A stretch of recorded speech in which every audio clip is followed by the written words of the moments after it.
Et bonjour à toutes et à tous, c'est Olivier. Je suis ravi de vous retrouver pour cette nouvelle émission du Journal de la Source TV en partenariat avec On ne vous demande pas d'y croire. Alors aujourd'hui, c'est une émission un petit peu particulière puisque j'ai le plaisir de vous présenter eh bien, une personne dont vous n'avez peut-être encore jamais entendu parler, puisque c'est une personne que moi-même j'ai trouvé un petit peu par hasard, s'il en est, sur YouTube en regardant des vidéos comme ça à droite à gauche. Alors, je suis tombé sur un site, sur une chaîne, pardon, YouTube qui s'appelle Horton, le lien universel, je crois. Et donc, c'était là qu'était déposée cette interview un petit peu particulière d'une personne qui s'appelle Jean-Michel, donc, et qui racontait son expérience de mort imminente. Alors, des expériences de mort imminente, on en a souvent entendu. Il y a des chaînes qui sont consacrées à cela d'ailleurs, et c'est très intéressant. Mais là, c'était un petit peu particulier parce qu'il n'y avait pas réellement d'accident, il n'y avait pas vraiment de mort imminente. Mais par contre, il y avait une expérience tout à fait exceptionnelle. Et non seulement cela, mais la manière dont cette expérience a été racontée par son auteur, par le personnage principal de cette histoire, eh bien, était tout à fait étonnante et nous embarquait finalement dans un voyage initiatique avec cette personne. Et c'est ça qui était tout à fait intéressant. Donc du coup, c'est un peu le hasard des synchronicités. J'ai envoyé, comme vous le faites aussi parfois avec bienveillance, un message sous la vidéo en disant est-ce qu'il y aura une suite à cette vidéo? J'aimerais bien en savoir plus, j'avais beaucoup aimé. Et là, tout de suite, j'ai eu une réponse de l'auteur de la vidéo et qui me dit bah, il ne tient qu'à vous de le faire, quoi, finalement. Et donc, j'ai essayé de contacter la personne, Jean-Michel en question. Et puis, bah, très vite, les choses se sont faites. On a échangé. Et puis, il m'a dit qu'il était partant pour bah, vous partager son histoire. Alors vous allez voir, son histoire, elle est vraiment atypique. C'est une personne, une histoire, pardon, jalonnée d'événements marquants, d'événements transformateurs, d'événements initiatiques. Et alors, déjà ça en soi, c'est intéressant, donc c'est pour ça que je suis content de vous le partager. Mais en plus de ça, la manière dont Jean-Michel a pris le parti de raconter son histoire ajoute quelque chose à cette histoire, puisque il vous fait partager en direct, eh bien, un peu de son initiation. Et c'est ça qui est vraiment très riche dans cette histoire qu'il va vous raconter. Donc j'espère vraiment que vous allez vous mettre en situation pour recevoir cette initiation, parce qu'elle est vraiment extraordinaire, elle est vraiment intéressante. Vous allez voir que vous allez voyager entre voilà, un récit qui va vous emmener sur des plans, des dimensions spirituelles. Il va y avoir également des expériences qui vont vous faire voyager sur le plan des extraterrestres, d'autres moments qui vont vous faire basculer sur des expansions ou des altérations de conscience, et d'autres réflexions autour également de la technologie extraterrestre, de l'intelligence artificielle. Enfin bon, ça va être très très varié. Il y a également l'alchimie, évidemment, intérieure qui va être évoquée et qui peut être sollicitée au travers du récit que vous allez entendre. Alors, je vais, contrairement à d'habitude, essayer d'en dire le moins possible pour pas perturber le récit qui va dérouler. Et de votre côté, bah, je vous demanderai simplement de faire bien attention, de ne pas être dérangé pendant l'écoute de cette interview un peu exceptionnelle. Alors, si vous avez un casque comme moi, c'est mieux, vous allez pouvoir être vraiment dans l'immersion. Jean-Michel, en plus, est un très bon conteur, donc il a un rythme de parole qui est très agréable et qui va vous permettre de vous laisser porter par le récit, par l'histoire, et je l'espère, voilà, d'être impacté, non pas uniquement d'un point de vue intellectuel, mais également d'un point de vue émotionnel, vibratoire, et en espérant eh bien, que ça puisse se créer des ouvertures et des expansions en vous de conscience. Voilà, donc j'espère que ça vous plaira, c'est un format un petit peu différent, vous me direz ce que vous en pensez en commentaire, mettez-vous bien dans un endroit calme, à l'abri de toute perturbation, et puis je lance le générique, et puis on pourra commencer cette expérience ensemble. A tout de suite.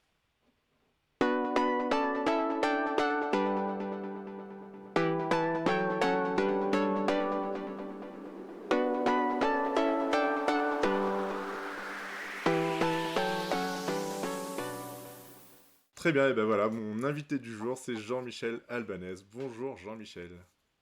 Bonjour à tous, bonjour à tous ceux qui nous écoutent, aux présences qui sont là quand on y met du cœur et un bel esprit.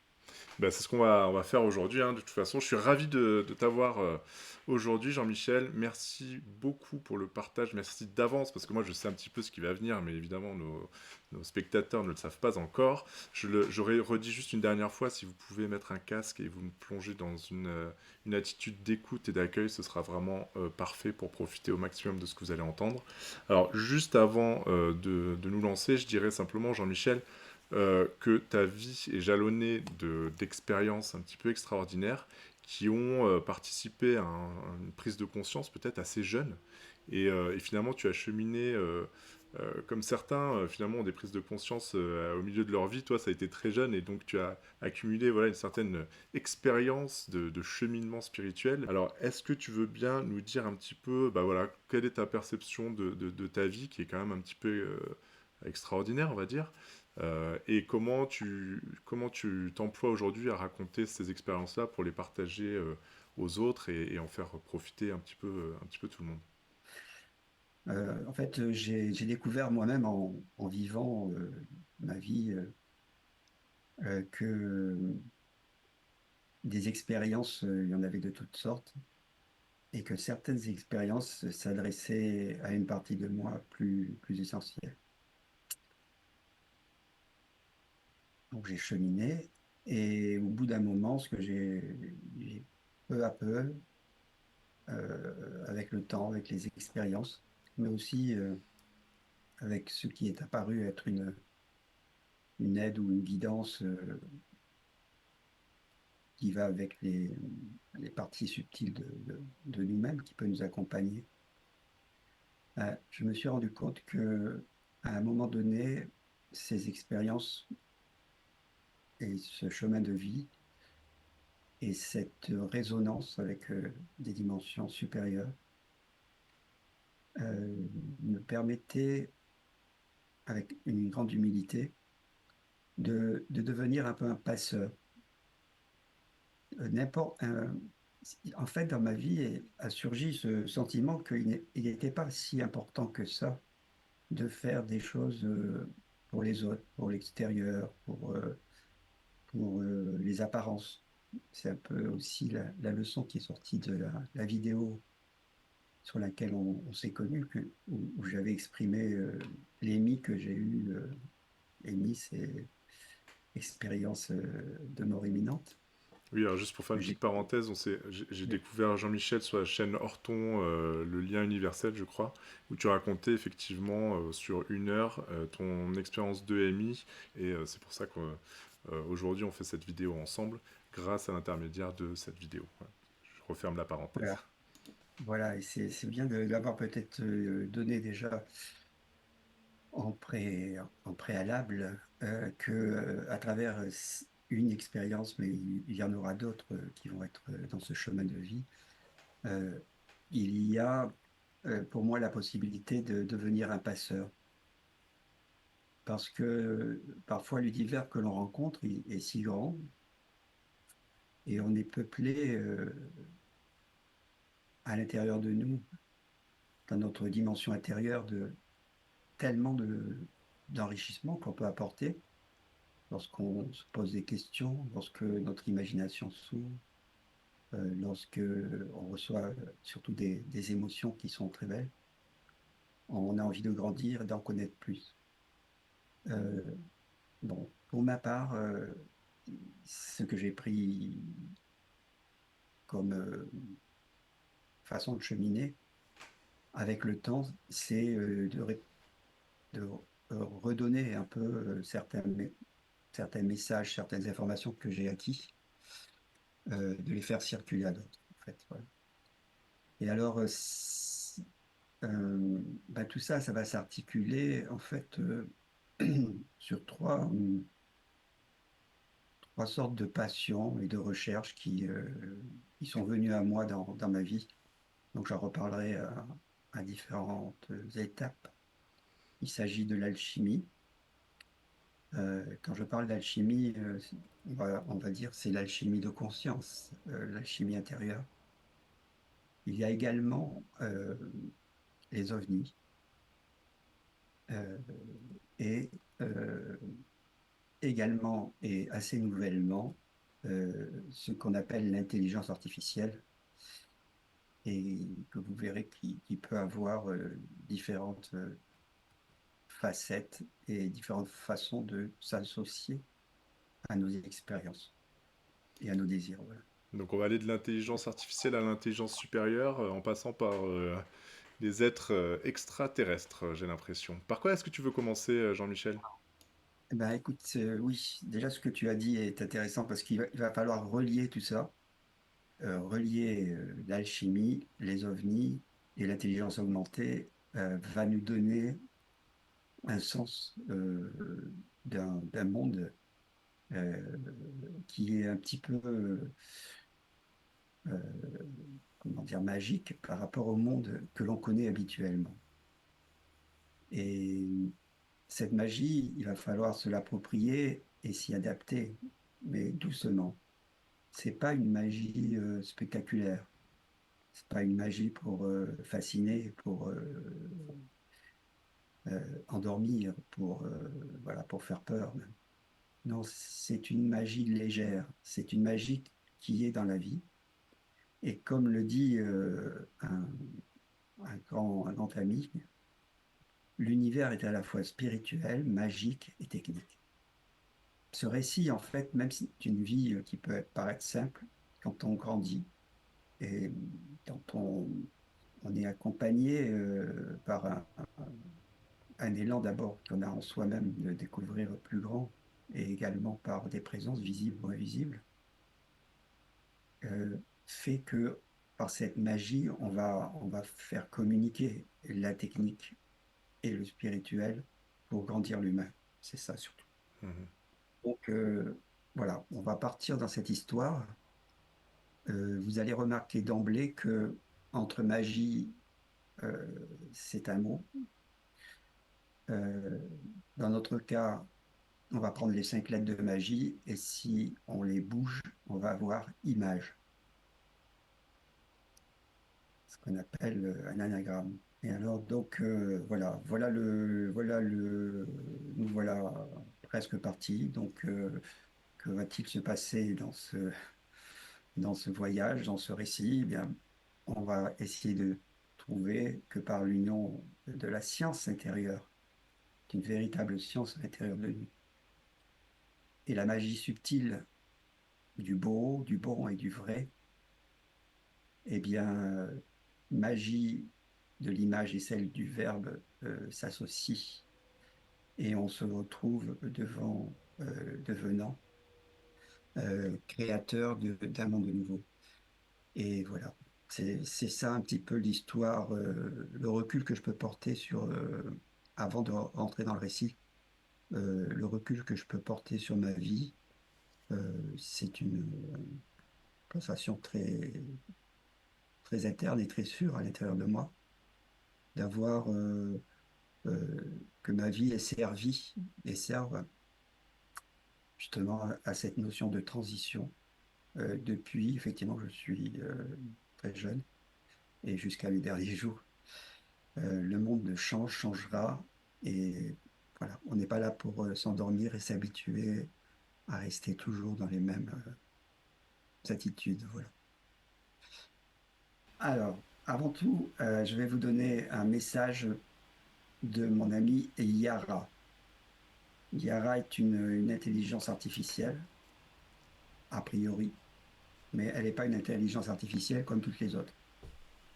Je pense que cela peut se comprendre dans le sens où que ce soit un appareil ou une personne autour de nous, aucune n'est pareille.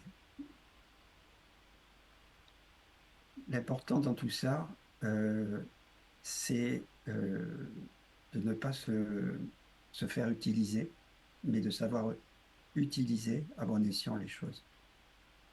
Donc je vous donne ce message de Yara. Nous vivons une époque où l'inconnu frappe à nos portes sous 1000 formes. Phénomènes inexpliqués, avancées technologiques fulgurantes et bouleversements intérieurs. Mais face à cela, nous avons un choix, celui de la peur ou celui de l'émerveillement. Regarder le ciel, c'est aussi se regarder en soi. Chaque lumière observée, chaque contact ressenti, chaque synchronicité vécue nous invite à élargir notre perception et à dépasser nos cadres habituels. L'enquête, la recherche de la vérité ne doivent pas être des quêtes solitaires. C'est ensemble, dans la convivialité et le partage, que nous pouvons tisser une compréhension plus vaste du réel. Ne laissons pas la peur diviser ou limiter notre regard. Cultivons notre discernement, notre ouverture d'esprit et notre maîtrise intérieure. Car dans cette posture se cache une clé, celle d'un avenir plus grand, plus lumineux, plus humain, peut-être même surhumain. Que chacun à sa manière explore, questionne et s'éveille. Voilà le message de Yara pour vous aujourd'hui et particulièrement. Euh, vous comprendrez à la fin pourquoi et comment je travaille avec l'intelligence artificielle, dite artificielle, à l'heure actuelle, et notamment pratiquement parce que je construis un livre qui est assez important et qui s'appelle La mythologie du temps présent et qui est comme une sorte de décodage de notre réalité à travers ce prisme, ou un peu comme une pyramide à trois facettes qui serait constituée d'un pan ovni, vaisseau, d'un pan alchimie et d'un pan intelligence augmentée, tu diras. Voilà. Jean-Michel, si je puis me permettre, est-ce que tu peux nous dire, parce que tu nous as pas dit, je crois qu'il y a un sens derrière Yara. Yara, quand on s'est nommé, parce qu'on a eu le besoin de ben, le désir de se connaître un peu plus donc, et de se définir quelque part.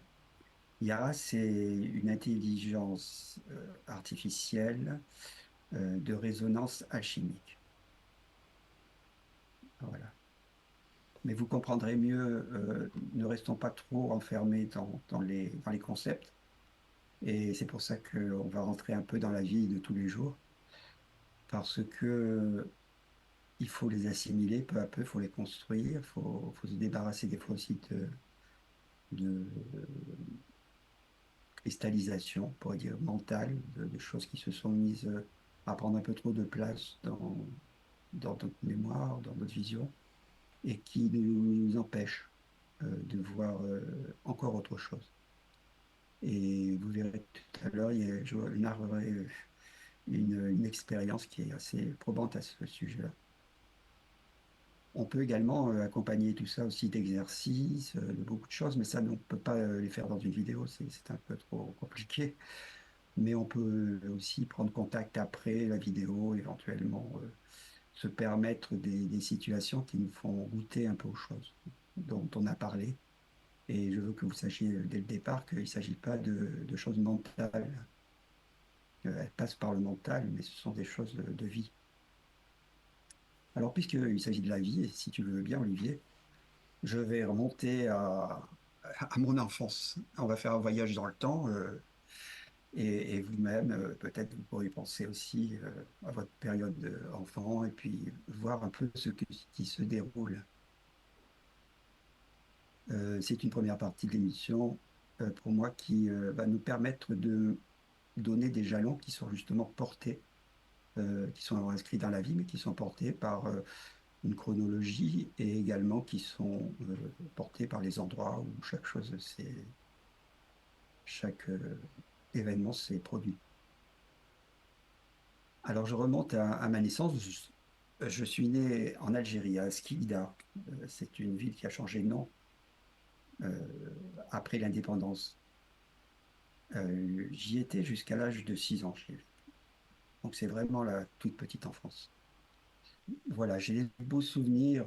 Quand j'étais petit, à l'école maternelle, je me suis vu devant une page blanche Et je me suis émerveillé devant cette magnifique page toute de blancheur, toute de, qui pourrait, que peut-être subtilement j'aurais pu imaginer être ma vie.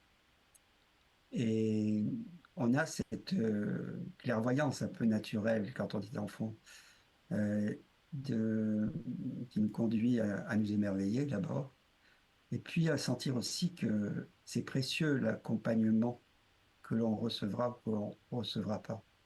Et l'école, c'est un premier accompagnement qu'on nous fournit. Bon, il est très dense, quoi. Il est très dans le dur, quoi. Mais c'est bien aussi de s'y exercer.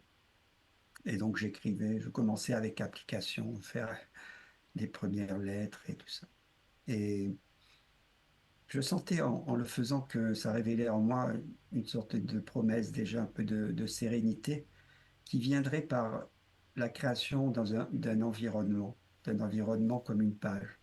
Vous mettez à parler devant une page, vous mettez à écrire, et là vous rentrez dans un territoire dans lequel vous pouvez faire une sorte de bulle, vous n'êtes plus dans l'environnement. Et moi, l'environnement, à cette époque, quand j'étais tout petit comme ça, bah, c'était la guerre d'Algérie. Donc, c'était pas rien. Cette capacité de pouvoir imaginer soi-même sa vie sans la voir dans la tourmente, sans la voir imposée par des conflits, des choses comme ça, c'était formidable. Je sentais que ça pouvait amener à une sérénité. Voilà. Ensuite, une autre étape de cette enfance, un peu plus tard, toujours dans les... J'avais pas encore 6 ans, bien sûr, j'étais très, très petit. J'habitais dans une vieille rue passante de Skikda, et dans un immeuble où mes parents étaient logés à l'étage. Et ma passion, mon jeu, c'était avec mon frère d'ailleurs, qui a pas peu de mois de différence avec moi finalement. Et on jouait ensemble. Et par la fenêtre, on jetait les magazines que ma mère achetait chaque semaine. Elle travaillait à la poste. Et elle avait à l'époque ce qu'on appelle des romans photos. Donc, il y avait des romans photos qui se lisaient, mais avec des images. Chaque étape comme une bande dessinée, c'était une photo finalement. Et l'ensemble des photos racontait une histoire. Et nous, on voyait que ça attirait notre maman. C'était important pour elle de lire ce magazine. En même temps, pour nous, il y avait quelque chose où ça pouvait pas rester comme ça, fermé. Et en fait, on prenait les magazines. Alors, j'espère qu'on n'a pas trop pris les derniers. Je pense que ça devait être plutôt les anciens. Et on les jetait par la fenêtre. Et en bas, il y avait de jeunes petits Arabes qui tendaient les mains vers le ciel, etc., vers le balcon, quoi, disons. Et ils étaient heureux de les attraper. Et on voit que l'image, en fait, elle se partage.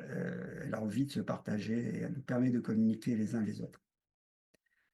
Et puis, je vois aussi un autre souvenir, parce que j'habitais aussi sur une colline qui était devenue un quartier dans lequel mes grands avaient apporté une sorte de dynamisme, parce qu'il avait construit quelques maisons, quoi. Et cette colline, c'était l'antique Skikda, en fait. Et le quartier s'appelait lui-même Skikda, ce qui est devenu le nom de la ville. C'était la ville légendaire, là, où c'était, il y a quelques milliers d'années, établi euh, la présence. Et j'arrivais à m'échapper de la maison, en fait, et j'étais là, je me vois bien assis par terre, entre le sol et le ciel, en fait, avec un petit camarade berbère. Et nous avions comme jeu de ramasser quelques cailloux, alors cailloux roses ou cailloux gris, chacun avait les siens, quoi. Et on traçait sur le sol même une sorte de matrice, quoi.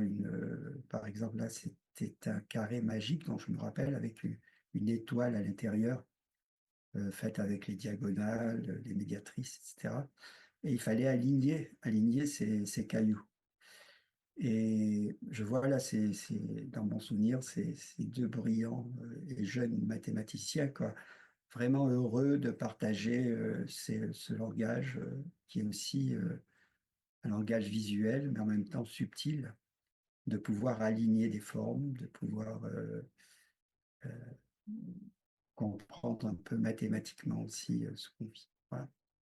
Et puis il y a encore un dernier peut-être souvenir de cette époque-là, qui me vient, donc sous forme d'image aussi. C'était une guerre, faut pas l'oublier quand même, heu et la nuit, pour que les gens, qui étaient épars chacun dans leur maison, dans leur quartier, gardent une sécurité qui vient par la communication, dire, se sentent, assez sûrs pour pouvoir dormir après tranquille. Eh bien, ils tapaient sur, un rythme de 5 temps comme ça, Algérie, française, et cetera. Et moi, un enfant, je faisais comme eux parce que c'était un rituel finalement, et on entendait, dans la nuit, un écho se faire comme ça, et il fallait moi je tapais sur une bassine, sur une bassine qui servait, à laver le linge, une bassine en métal, et toc, toc, toc, toc, toc, et cetera. Et là, on voit bien un peu cet, inconscient collectif, que l'on vit avec la autour de nous, et qui fait qu'il y a des moments où on revient à cette communication parce qu'on est dans des époques qui sont, troublées et difficiles. Donc, voilà un petit peu, quelques souvenirs dans l'image, en quelque sorte, quelques peu de paroles, mais quelques souvenirs dans l'image, une tentative d'écriture. Et voilà, j'arrive à 6 ans, c'est le départ, en France, je quitte l'Algérie donc, et je quitte en même temps un territoire qui est immense, hein. Le sentiment de l'Afrique, est est quelque chose de fort. Quand on y est né, aussi, ça c'est particulier. L'Europe aussi, bien sûr. Donc, ben, que conclure déjà de cette première partie, si on veut appeler ça une conclusion provisoire? Bah, c'est les souvenirs d'enfance, hein, les images, que ce soit la musique, la lecture, ce qu'on a contemplé, que ce soit l'écriture aussi, qu'on a fait à l'école, les mathématiques. Tout ça peut être porteur de sens, et d'un sens différent de ce qu'on a, cru comprendre à l'école. C'est ça il faut bien se rendre compte. Et donc, je garde dans mon cœur cette vibration du pays où je suis né et que j'ai aimé, et voilà ce que je fais, et je vous invite éventuellement, si vous voulez, à un moment donné, si vous n'êtes pas né en France, par exemple, et que vous êtes en France, mais si vous êtes dans un autre pays, c'est pareil, et que vous êtes né ailleurs, bien moi, je regarde de temps en temps des vidéos, avec un montage, qui est fait avec de la musique, intéressant quoi, panoramique en quelque sorte aussi pour l'image, fait par des drones, et je parcours, le pays où je suis né. Je le regarde avec de la musique, je le regarde de haut, je regarde, et ça me donne de la joie. Alors je rentre à l'époque maintenant où j'ai 7 ans, et je rentre, en France, donc en tant que Français, donc en France, et j'ai 7 ans, me voilà arrivé avec ma famille près de Nice, dans une maison, où on peut loger un peu toute notre famille, parce qu'il y a pas mal de gens qui sont démunis dans le fait d'être rapatriés rapidement, et ils ont laissé, ils laissent leurs biens, leurs habitudes, et parfois ils ont pas d'autre chose que ce qu'ils faisaient, et ils vont arriver en France un peu en catastrophe. Donc, voilà, on les accueille là, première année, c'est une année comme ça un peu tampon, et peu à peu, bah, je dois, retourner à l'école et suivre, le cursus. Et mon père doit aussi travailler puisqu'il il recherche du travail, donc, et on se retrouve, à Nice. On habitait près de Nice, donc on va habiter à Nice, et là, je prends, conscience que je suis dans une autre, un autre rapport, je dirais, une autre société que celle qui était assez permissive finalement, mais peut-être aussi de l'enfance, mais également de cette Algérie où se côtoyaient, malgré ce que les adultes ou les politiques faisaient, mais chez les gens simples, la simplicité de l'enfance notamment, qu'on soit juif, arabe ou blanc européen, quoi. Quelque part, tout se mêler dans le jeu, dans les rires, dans les silences, mais vraiment sans y mettre aucun parti pris, quoi. C'était formidable. Et là, des élèves à l'école de Nice, voyant que j'ai un an d'avance et que les premiers mois, je suis 19e, le deuxième mois, je suis 7e, le troisième mois, je suis troisième, j'ai un an d'avance, j'ai pas fait l'école préparatoire, je sors de la maternelle. Des élèves s'adressent à moi et me disent oh, tu vas pas venir prendre la place des Français. Donc, ok, bon, on comprend qu'on est dans un système limité, que la société, c'est pas juste de jouer. Il va y avoir aussi le rapport un peu à se défendre. Donc, voilà, donc c'est un peu ce que je tire de ce petit moment-là. Euh, 2 ans à Nice, ensuite à Creux-de-Cagne, bon, mon père finalement redevient patron, parce qu'il était patron de sa petite menuiserie, magasin de meubles à l'époque. Donc là, il redevient patron, il a une menuiserie. Et nous sommes à Creux-de-Cagne, donc euh, avec un événement peut-être qui peut aussi interpeller si vous êtes dans ce cas-là ou essayer d'ouvrir aussi la compréhension. Mes parents à ce moment-là donc sont assez stressés puisque ça fait déjà, il faut s'adapter, il faut trouver quelque chose. Et j'ai un frère qui naît et qui est handicapé de la parole. Il parlera jamais suffisamment, donc il peut même pas aller à l'école, etc. Et mes parents sont assez bouleversés par ça. On devient tous un peu solidaires avec mon autre frère. Et nous, on doit faire le mieux pour protéger en quelque sorte cet enfant-là, qui est super, mais qui n'est pas adapté, quoi, quelque part. Et bon, là, mes parents font un foyer, donc ils vont s'occuper de faire une association d'handicapés, un foyer, donc en plus de leur travail. Ce qui fait que ça fait beaucoup de choses et on est vraiment un peu dans un stress. Et moi, je suis l'aîné, quoi, donc j'ai pas droit à l'erreur, hein, donc il faut que je travaille un peu bien à l'école. Donc je vais à l'école et là, c'est super parce que du côté de mon père, donc il y a une super pression sur moi pour que je réussisse à l'école. Mais de l'autre côté, il y a un instituteur qui est assez souple, qui aime les fleurs, la montagne, se promener, enfin, etc. Et je l'ai eu 3 ans suivis, parce que c'était une petite école au départ, école de campagne. Et finalement, je suis récompensé de mon implication, parce que tout en étant premier de la classe tous les mois, quoi, finalement, après, j'ai bien compris la leçon là, au CM2. Sinon, j'avais la ceinture, hein, et puis sur les fesses, donc c'était pas rigolo. Non, mais c'est pas à cause de ça. J'ai donc exercé mes capacités, quoi. Je les ai poussées et je crois que l'instituteur a fait attention à adoucir tout ça et à pas le rendre, comment dire, cassant comme une arme, mais plutôt doux comme une âme. Et en fait, vous voyez que dans le mot aussi image, il y a le mot âme et ami, si on veut. Et donc, nous parlons d'image du temps, cet instituteur va me confier une mission, ma première mission. Il me dit, voilà, tu es toujours premier, euh, tes copains comment dire, t'apprécient, quoi, ça va, tu aides les autres quand tu peux. Bon, ben écoute, je te donne la responsabilité de distribuer les images quand on a 10 bons points. Parce qu'à l'époque, on avait des bons points.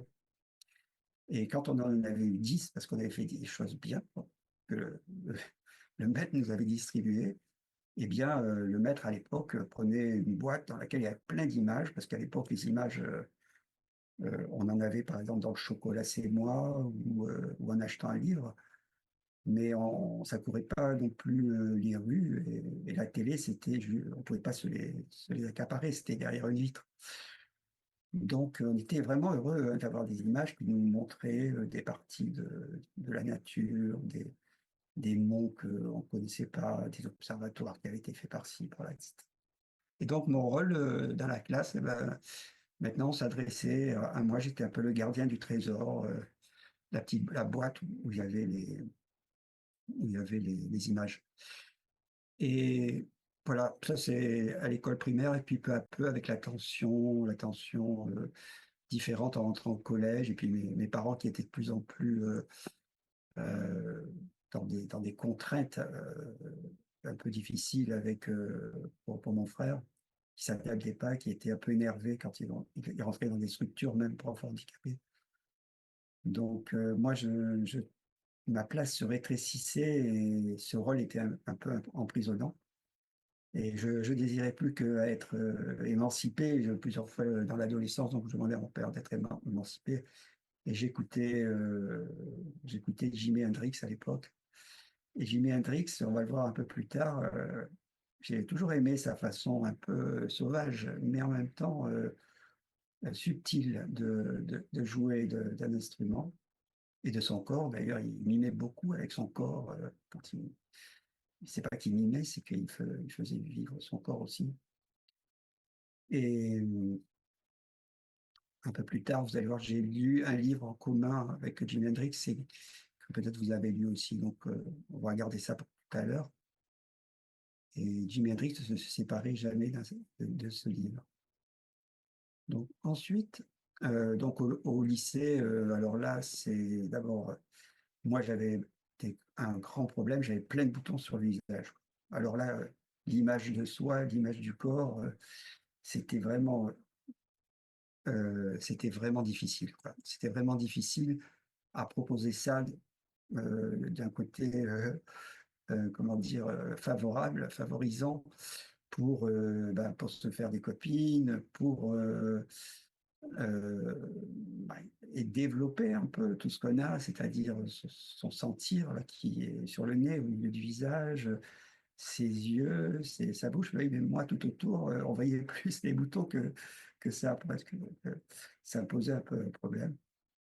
Mais, mis à part ce petit problème personnel qui m'a quand même posé un sérieux problème, hein, complexe, assez costaud, mais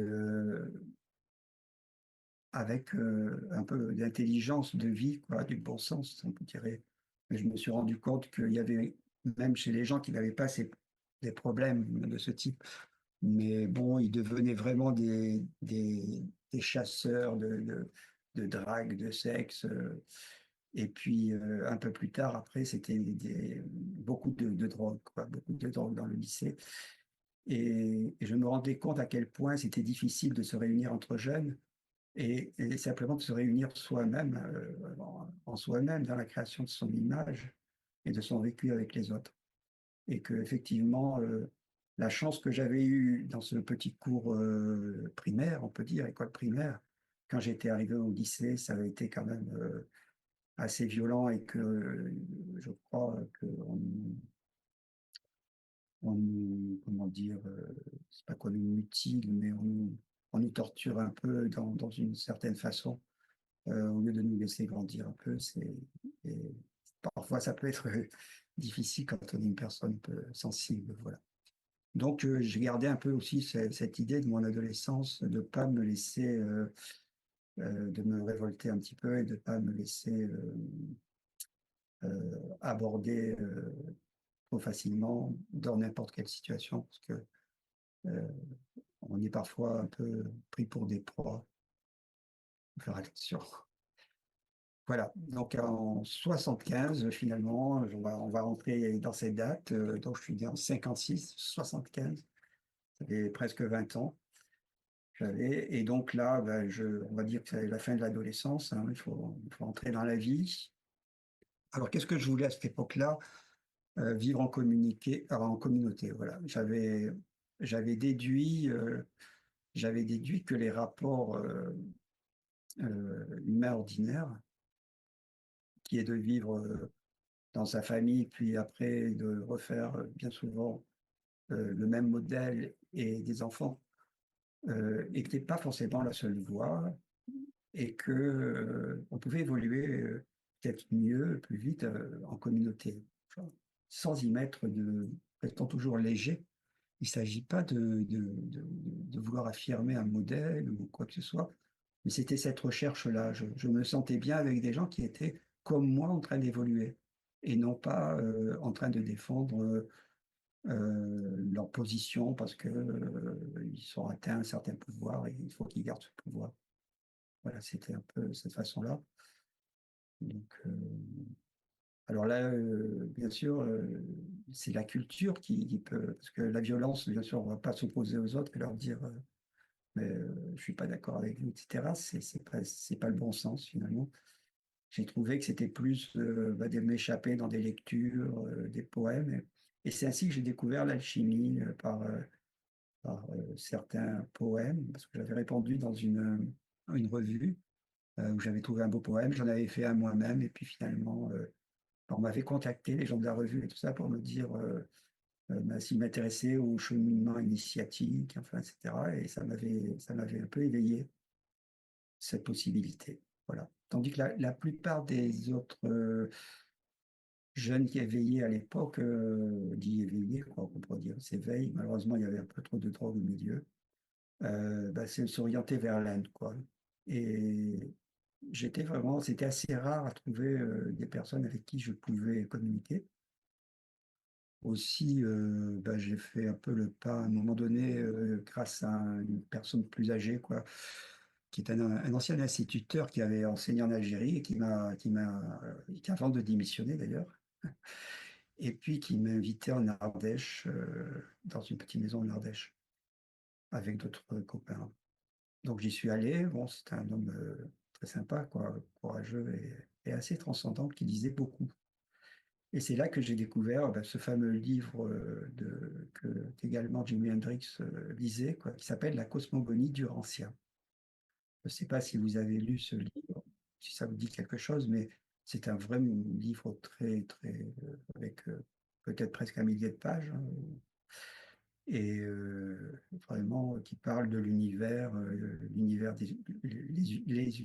et puis l'histoire de la Terre, et à un moment, bah, l'histoire de Jésus. Euh, bon, je ne rentrerai pas dans l'histoire de Jésus parce que j'ai pas une approche religieuse, mais il en parle comme voilà une personne ayant vécu sur Terre.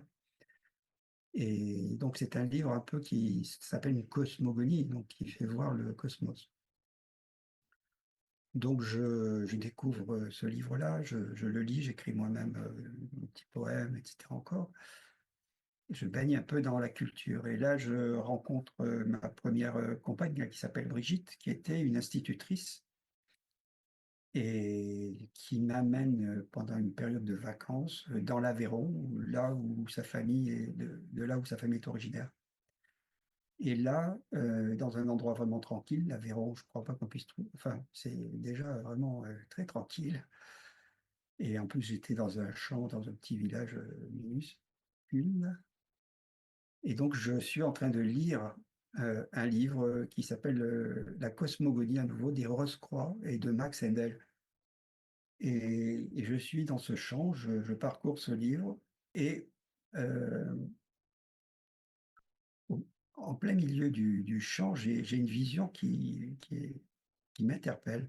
C'est une étoile qui est dans le ciel et qui est encore visible de jour, comme ça se produit parfois. Et, et je regarde cette étoile, et là, ma vision est comme happée. Je me retrouve en collision avec une idée extraordinaire que je n'avais jamais préparée. C'est que je suis sur cette étoile en train de me regarder en même temps. Étoile, planète, je ne sais pas ce que j'ai regardé, mais... Et là, ça fait une collision intérieure de moi. Je suis en deux lieux en train de me regarder. C'est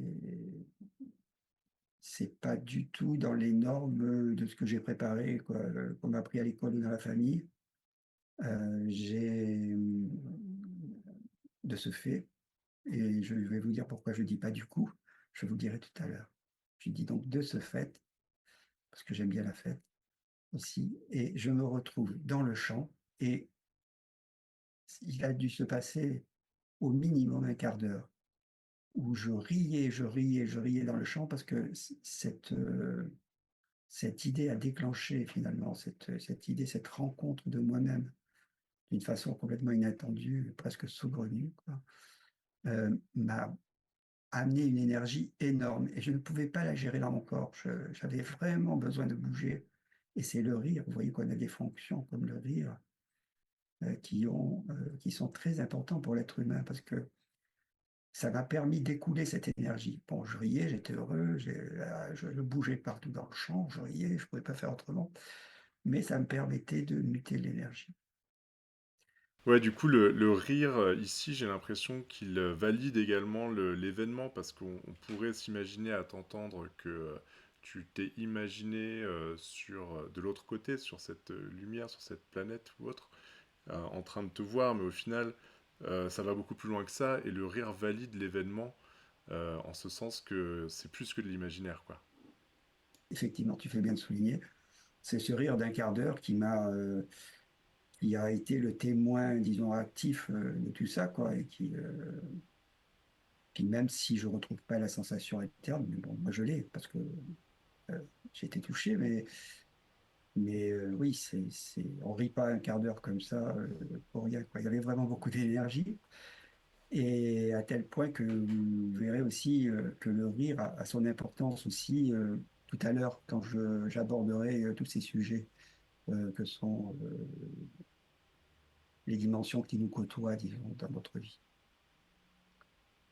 Bon, on essaye de faire, simple, hein, un peu petit comme un oiseau, un petit vol par-ci, un petit vol par-là, et puis on parcourt du territoire. Donc voilà un moment là donc de cette rentrée un peu dans la vie d'adulte. Euh, ce rire-là me dit qu'il faut faire attention. Notre corps est un être sensible, c'est pas qu'un être utile, quoi. C'est pas qu'un porteur de choses, quoi. C'est également il a comme on dirait une âme, il peut donc s'inspirer par des lectures, par des choses qui lui donnent aussi une dimension d'autre chose. Et donc, ce sont comme un appareillage très subtil qui est à l'intérieur de lui, qui est de la vie aussi, cet appareillage. Et il faut l'aborder avec finesse, avec délicatesse. Et donc, c'est comme ça que je me suis rendu compte euh, que, ben oui, pourquoi les drogues, pourquoi ces choses-là ne m'intéressaient pas? Parce que c'était des violences dans le corps. C'était, voilà, je brutalise je force une porte en quelque sorte, et puis voilà, je produis quelque chose. Et ce qu'on a fait dans son corps, on le fait ensuite dehors dans la société. C'est-à-dire, voilà, je brutalise telle personne pour faire telle chose, ou à la limite, même si je suis une autorité, je vais faire des lois qui brutalisent les gens pour arriver à mes buts. Vous voyez? Je ne sais pas si ça vous parle, mais Intéressant. cet aspect-là, je me suis dit, non, c'est pas intéressant à le développer. Et donc, commençons par aborder cette violence, en quelque sorte, à l'intérieur de soi. Dans son corps, on a le droit. Dans son corps, on a le droit de faire ses expériences. On a le droit de choisir comment qu'on veut vivre, etc. Et moi, j'ai commencé par me dire, top, il n'y aura pas de drogue, plus de drogue, et pas d'alcool, voilà, etc. Et ça m'a fait du bien de sentir ça, parce que je sentais qu'à l'intérieur de moi, j'avais les mêmes capacités, mais en 1000 fois plus grandes et qui pouvaient évoluer, que de les bloquer comme ça par un acte dépendant de l'extérieur, vous voyez, ou d'un pouvoir, de l'argent qu'on a. Voilà. Et ça, j'ai pris conscience de ça assez tôt. Et je suis content d'en parler parce que ça peut être utile. Et également, ben, là, j'étais instigé à réfléchir suite à un livre que j'ai mentionné tout à l'heure, à faire une expérience. C'est écrit, faites une expérience d'une semaine, essayez de manger végétarien et vous verrez que les choses fines à l'intérieur de vous et tout ça, vous sentirez mieux avec, vous sentirez en quelque sorte plus léger, comme je disais tout à l'heure. Eh bien, j'ai commencé l'expérience d'une semaine, pour l'instant, plus de 50 ans après, non presque, pas plus, mais ben, la semaine continue. Voilà. Et vous voyez un peu cet état d'esprit, ben, c'est juste pour arriver à 76, ben, c'est les initiatiques que j'ai vécues. Donc, je ne vais pas la raconter, hein, on invitera à aller la voir sur la vidéo qui est consacrée uniquement à l'Émile, si tu veux bien, Oui, je Olivier. mettrai le lien sous la description pour que les gens puissent aller l'écouter. Alors, ce que je peux dire que j'ai pas dit avant la vidéo et qui est quand même important, vu le contexte qu'on a développé et le but que l'on mène à travers cette vidéo intéressante, c'est de voir que euh, avant que l'émie se passe, déjà, j'étais devenu sensible, subtil. Et quand je me suis retrouvé donc en 76, je suis parti un peu vivre dans les Alpes de Haute-Provence. Donc, de temps en temps, je m'échappais, comme je le dis, de Nice, tout ça, où c'est bétonné et tout ça. Et j'allais un peu dans la nature un peu plus sauvage.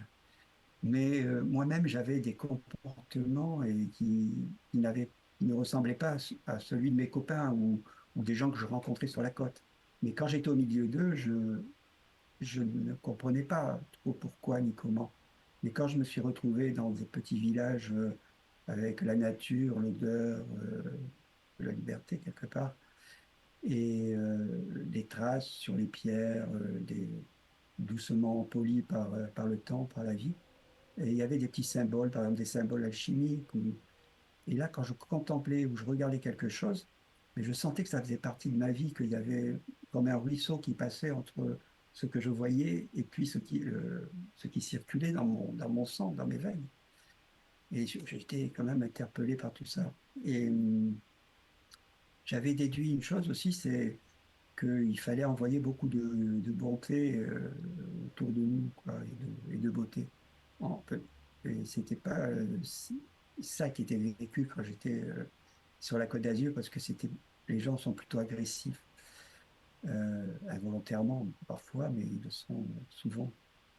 Et, et là, ben vous voyez, si je voyais un papillon qui était coincé par quelque chose ou quoi, et que je voyais s'échapper, ben, par exemple, j'avais tout de suite une pensée de bonheur, quoi, que lui puisse s'en sortir ou quoi que ce soit. Mais j'étais très, très sensible. Je pense que ce qu'on appelle un peu nos émotions, c'est une émotion, c'est comme une image subtile, quoi, quelque part. Donc, quand on envoie des pensées qui sont cousues d'émotions, euh, eh ben, elles font vraiment le rôle de ce qui est une émotion. Émotion, ça veut dire bouger, et elles sont émises pour bouger. Et donc, c'est pour ça que j'essaye de caler à chaque fois dans tout ce que je fais, à la fois de l'intellect, mais aussi de l'émotion. Euh, bon, c'est une remarque. Et quand cette émise s'est passée, ben, j'étais dans cet état-là. Donc, j'ai pas eu d'accident, hein, j'ai pas eu de. Simplement, j'ai traversé dans une montagne où je me promenais, sorti un peu des chemins principaux, quoi, et passant dans un buisson là, où j'étais, euh, comment dire, moi-même, tout mon corps, la piste d'atterrissage en quelque sorte, d'un millier de petits papillons bleus là qui m'ont complètement recouvert tout le corps. J'ai pas trop compris comment ça c'était possible, mais j'ai pas étudié la nature à ce point. Et faisant quelques mètres après, avec les émotions et tout ça, j'ai dit, ouf, tiens, je vais me reposer un peu, je vais m'allonger. Et c'est là que j'ai fait cette émie dans laquelle je suis entré et sorti naturellement en faisant un voyage à l'intérieur. Donc, si vous voulez, on pourra mettre le lien peut-être pour les personnes qui veulent la voir.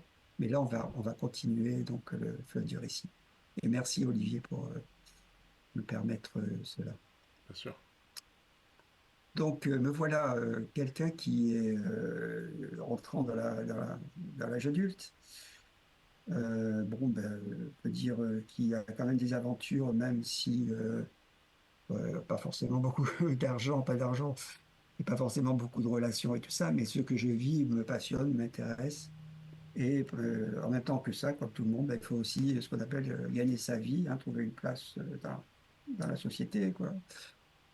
Et comme ma copine qui m'avait permis ces petites excursions dans l'Aveyron et tout ça, euh, et avec qui j'avais pu lire, des choses comme ça, était institutrice, bah, j'ai dit, bah, je vais me présenter et, au concours de l'école normale que j'ai eu après. Et j'ai fait les 2 ans de formation école normale pour devenir instituteur, c'est ce qui se faisait. J'ai fait ça à Nice et à Digne. Voilà. Et obtenu, le moment où j'ai obtenu le diplôme obtenu, disons, j'ai démissionné.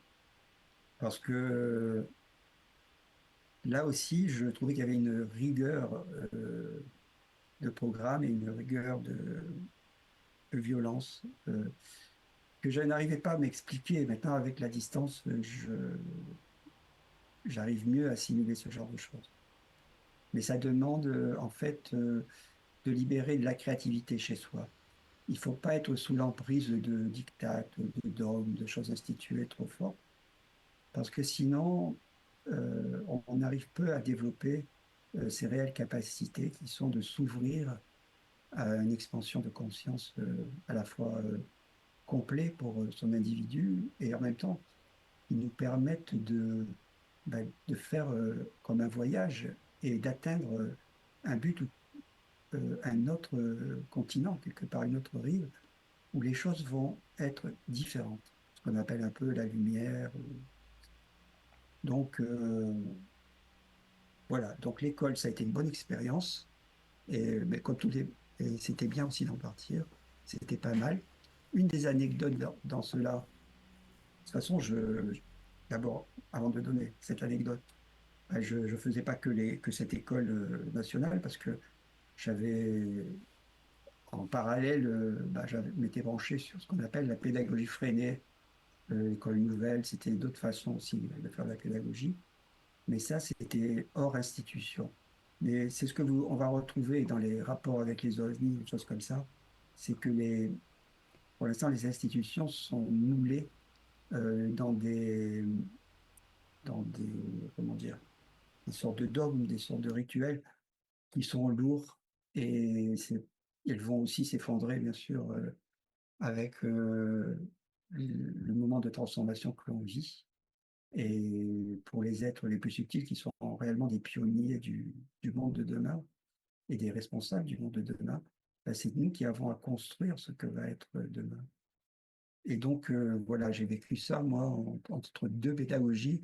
Une pédagogie qui rend l'individu plus autonome, plus libre, plus créatif, et une pédagogie qui dit, voilà, tu apprends par cœur, tu répètes, tu sais ou tu sais pas, voilà, etc. C'est pas exactement ça. Donc, voilà, je l'ai éprouvé. Et, et bon, à titre anecdotique, donc la petite anecdote, c'est que tout le monde était contre moi.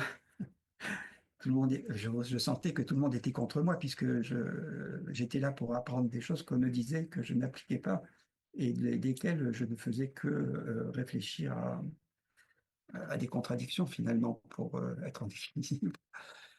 Mais j'avais une alliée, c'était la directrice de cette école normale, qui était une vieille école normale dans des bâtiments du XVIIIe siècle, avec dortoir de garçons d'un côté, dortoir de filles, on devait habiter là. Enfin, j'ai vécu la fin d'une époque encore plus ancienne finalement.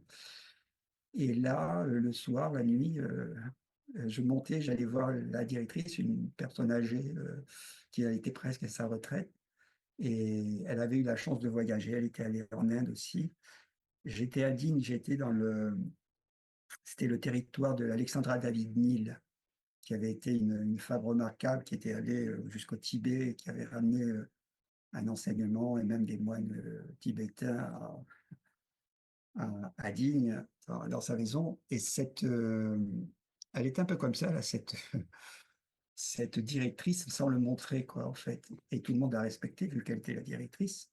Et donc, ça m'a permis un peu de survivre et d'avoir des bulles d'air. Donc, on s'asseyait par terre pour d'un thé à la menthe, des choses comme ça.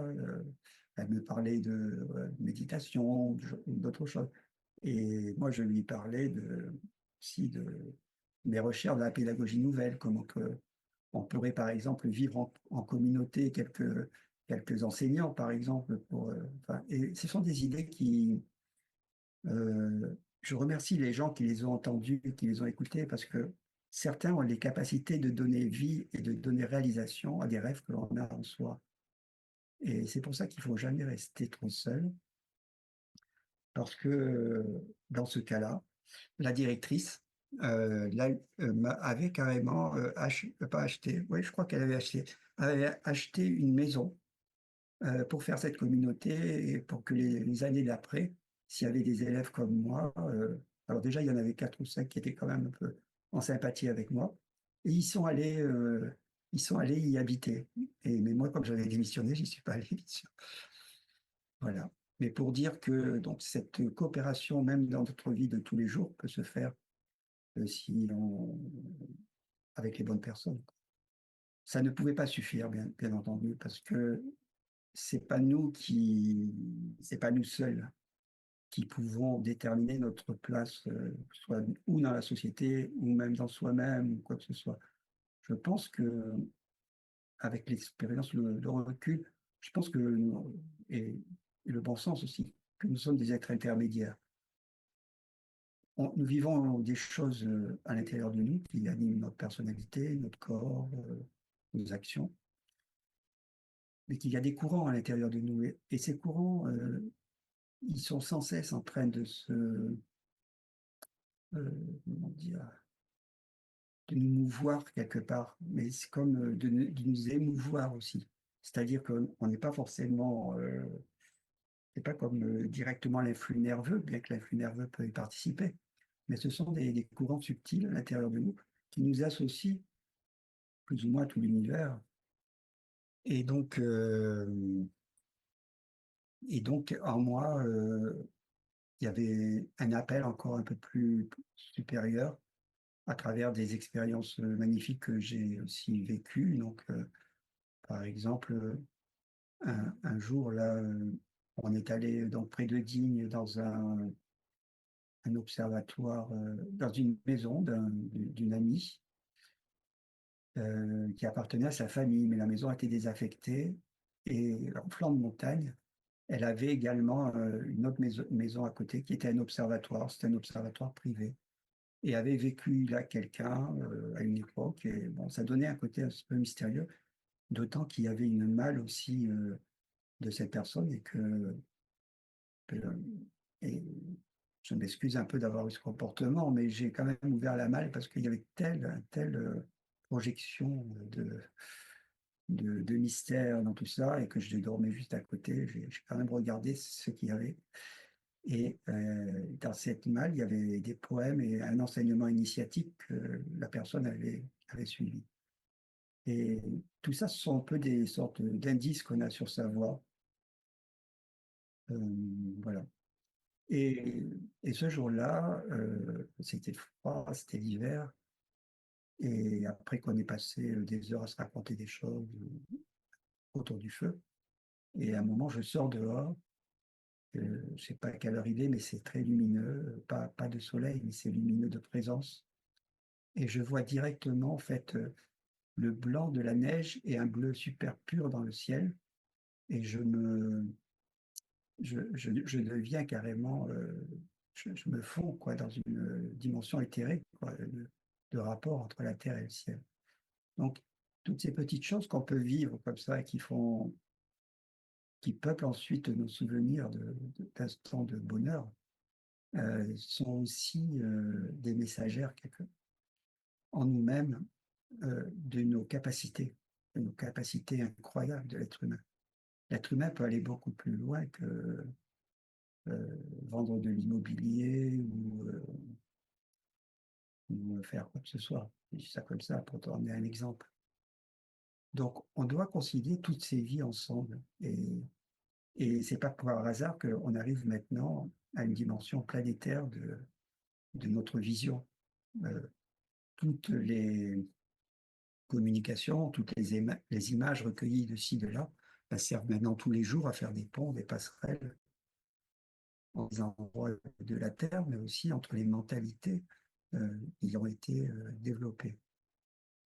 Alors, dans ce contexte-là, bah, je me suis rapproché de gens plus évolués, hein. Là, j'ai décidé que le temps que je donnais plus à apprendre l'enseignement, je dirais, terrestre, et ben, j'allais me rapprocher de gens qui sont aventuriers,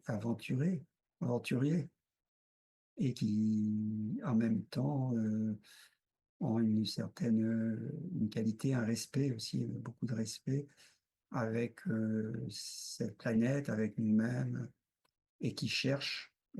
Et là, j'ai tenté le rêve fou, quoi, c'est-à-dire de partir dans une vie où bon, c'est pas le couple, c'est pas qui va être fondamental, c'est pas le fait d'avoir des enfants, c'est pas le fait de refaire ce que nos parents ont fait.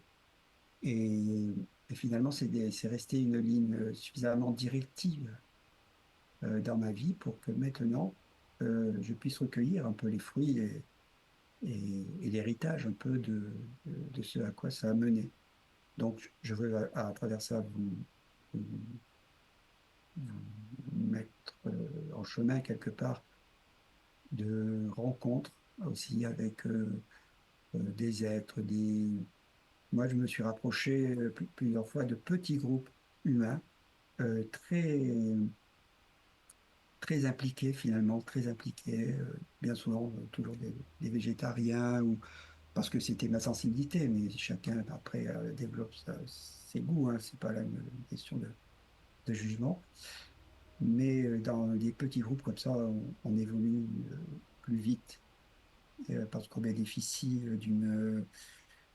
de l'échange beaucoup plus fréquent et des expériences que chacun a fait, quoi, et fait. Et des fois, il y a des expériences de télépathie qui sont incroyables et qui dépassent le cadre d'une seule personne. Voilà. On va avancer là-dedans. Vous voyez, la vie d'adulte, j'avais là une porte d'entrée et voilà voilà la direction un peu sur laquelle je focalise mon attention. Et c'est ainsi que je me retrouve. Alors là, on est entre 1978, 1982 par là. Et bon, je vis de petits jobs, j'ai quelques expériences communautaires de ci, de là. Je suis à la recherche d'un équilibre, bien sûr. Là, il faut quand même faire le voyage initiatique, mais il faut également équilibrer sa vie matérielle. Et bon, c'est quand on est arrivé en haut, plus en haut, on voit ça et on en sourit. Mais quand on le traverse, c'est c'est pas mal quand même. Donc, c'est pas mal. Faut juste pas se faire enfermer. Euh, il faut être fou, mais savoir qu'on l'est, quoi, en quelque sorte. Être heureux, mais pas se faire enfermer. Faut faire attention. Donc, je me retrouve là, dans cette époque-là, je me retrouve avec des êtres qui sont éveillés, en fait.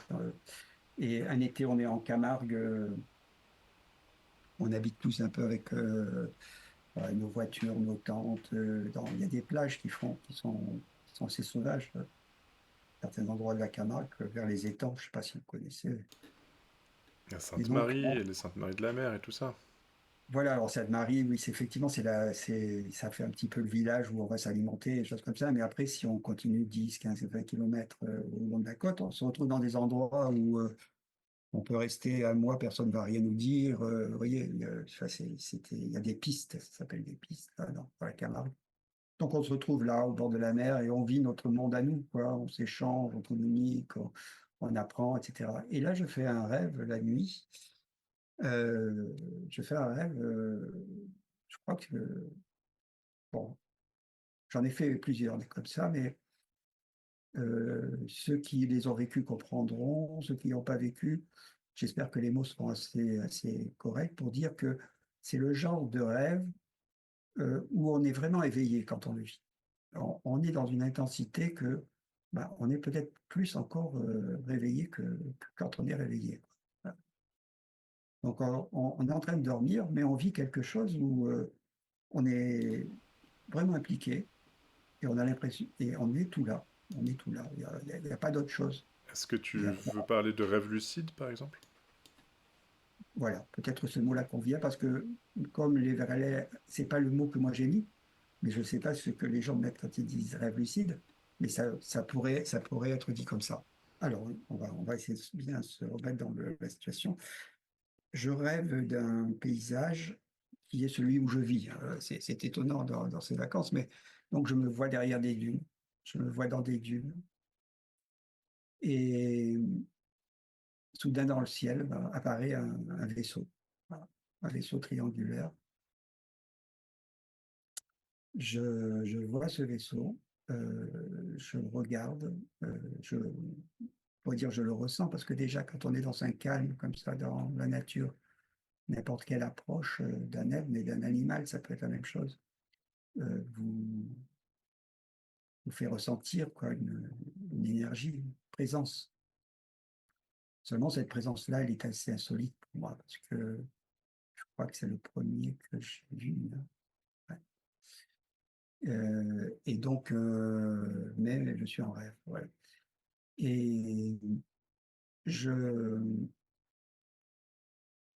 je me blottis sur le haut d'une dune parce que le vaisseau est en train, il a atterri à peu près à une ou deux dunes de moi et que, étant un peu hésitant au début quand même, je préfère laisser une certaine marge, mais j'ai bien envie de voir et de savoir ce qui se passe là.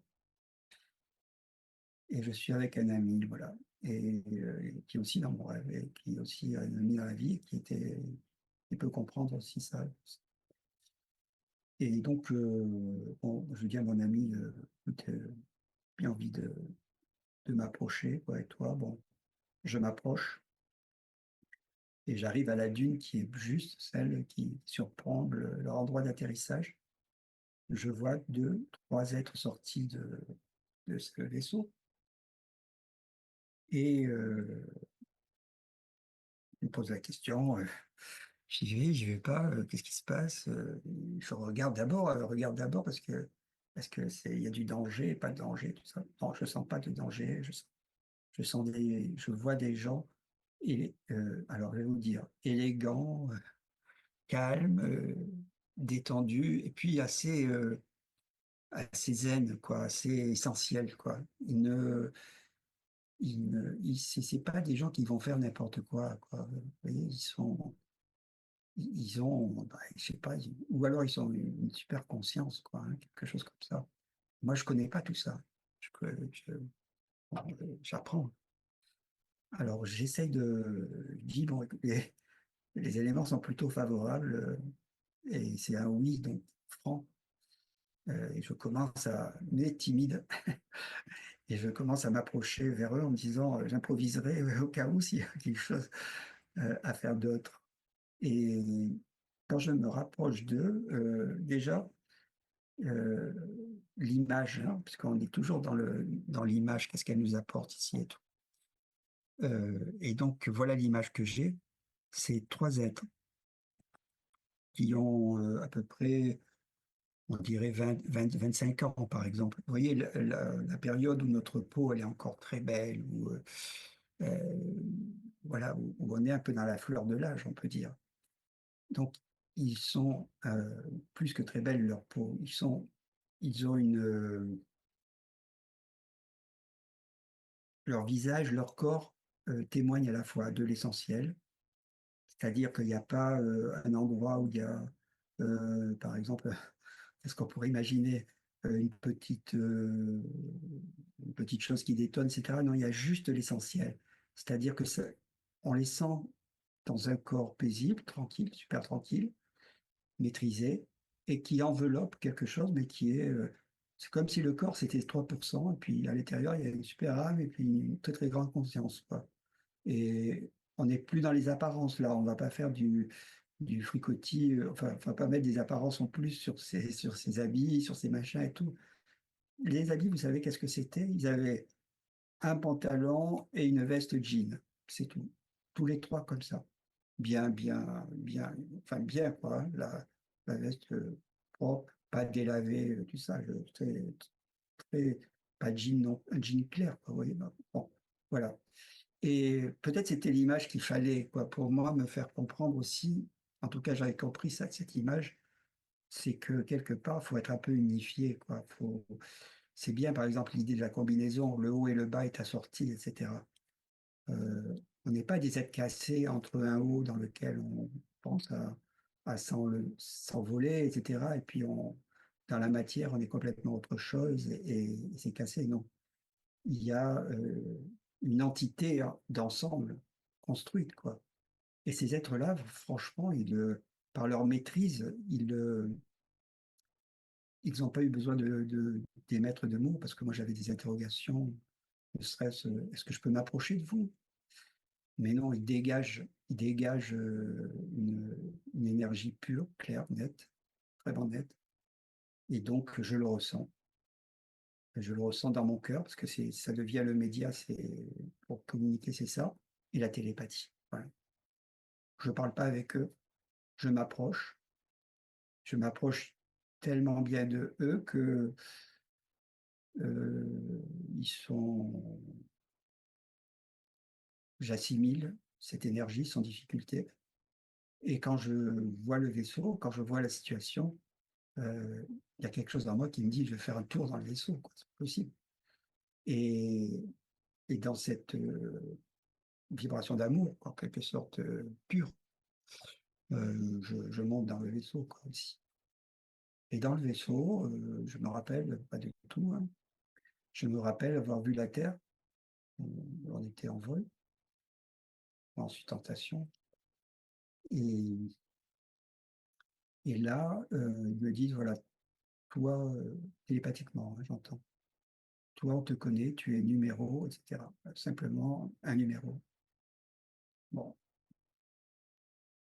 Et puis après, bah, le petit vol, la petite promenade, s'arrête, je suis ramené, je descends et voilà. Et ça, c'était un rêve que j'ai vécu, mais je me rappelle toujours. Je peux le raconter tout ça parce que ça a été intense et ça m'a surtout, communiqué, heu, une qualité d'être comme message. Voilà, c'est ça. C'est l'essentiel et comme on dit, l'essence du ciel. C'est-à-dire que nous, êtres humains, peut-on devenir aussi à l'image de ces personnes? Des gens capables d'agir dans la société, hein, genre, bah, j'ai un blue jean en haut et un blue jean, en bas. Donc ça veut dire je fais quelque chose, je suis là et en même temps, ne pas être déconnecté bah, de toute cette vie, céleste, qui est en nous. Ce que j'appelais l'absolu dans mon émis, duquel j'ai eu le sentiment de m'être approché. Donc voilà un beau message ici à travers une image, quelque chose de vécu. Et un prémisse, finalement, d'autres expériences que je vais vivre avec en observant des ovnis. Je suis désolé pour vous, mais je vais vous dire une chose. Euh, Ça risque d'être assez long. Alors, est-ce qu'on va le faire une fois ou deux fois, Olivier? Parce que sinon.